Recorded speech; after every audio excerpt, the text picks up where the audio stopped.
নমস্কাৰ নতুন এটা ভিডিঅ'লৈ আপোনালোক সকলোকে স্বাগতম জনাইছোঁ। আজি আমি ইণ্ডাক্টিভ এণ্ড ডিডাক্টিভ এপ্ৰ'চৰ বিষয়ে আলোচনা কৰিম। আহক তেতিয়াহ'লে ভিডিঅ'টো আৰম্ভ কৰোঁ। প্ৰথমতে আমি আহিম ইণ্ডাক্টিভ এপ্ৰ'চলৈ।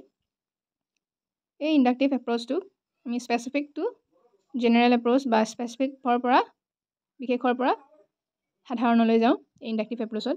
এতিয়া ইণ্ডাক্টিভ এপ্ৰ'চ বুলি কোৱাৰ লগে লগে প্ৰথমতে আমি আনিব লাগিব যে ই প্ৰথমতে এক্সাম্পলৰ পৰা ডেফিনেশ্যন ফালে যায়। What it means যে observe specific examples and then make a general rule.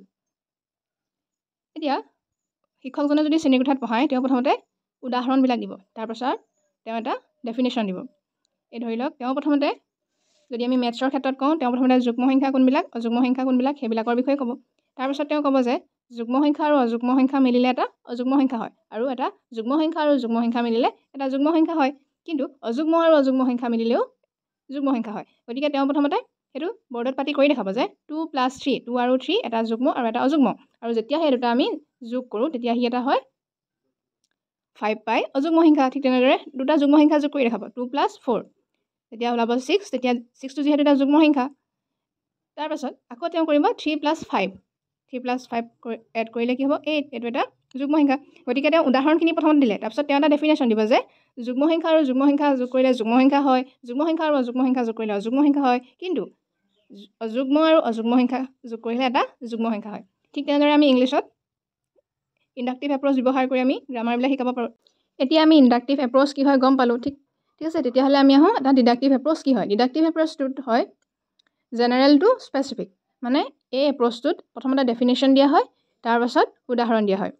What it means, start with a general rule and apply it to specific cases. প্ৰথমতে ৰুলছখিনি লাৰ্ণ কৰা হয়, তাৰপাছতহে উদাহৰণ দিয়া হয়।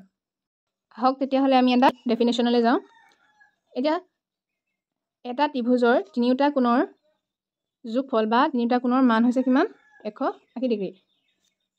এতিয়া এংগল এ যদি 50 ডিগ্ৰী হয়, এংগল বি যদি 60 ডিগ্ৰী হয়, এংগল চি কিমান হ'ব? এতিয়া আমি প্ৰথমতে ডেফিনেশ্যনটো পালোঁ কি ত্ৰিভুজৰ তিনিটা কোণৰ মান 180 ডিগ্ৰী। তাৰপিছত এতিয়া আমি অংকটো কৰিম কেনেকৈ, angle a equal 180 degree minus 50 degree plus 60 degree. এতিয়া আমি 180 পৰা 110 মাইনাছ কৰিম, তেতিয়া আমি কিমান পাম 70 ডিগ্ৰী। এতিয়া এই তিনিটা এ বি আৰু চি যোগ কৰি 180 পালোঁনে? 180 পালোঁ।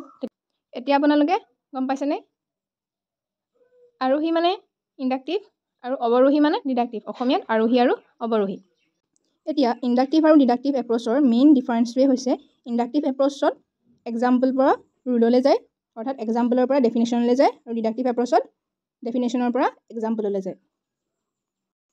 আশা কৰোঁ ভিডিঅ'টো আপোনালোকে ভাল পালে। যদিহে ভাল পাইছে তেন্তে প্লিজ চেনেলটো ছাবস্ক্ৰাইব কৰিব, ভিডিঅ'টো লাইক কৰিব, আৰু এনেধৰণৰ কণ্টেণ্ট পাই থাকিবলৈ আপোনালোকে মোৰ চেনেলটো ছাবস্ক্ৰাইব কৰি মোৰ চেনেলটো ভিজিট কৰিব পাৰে। Thank U.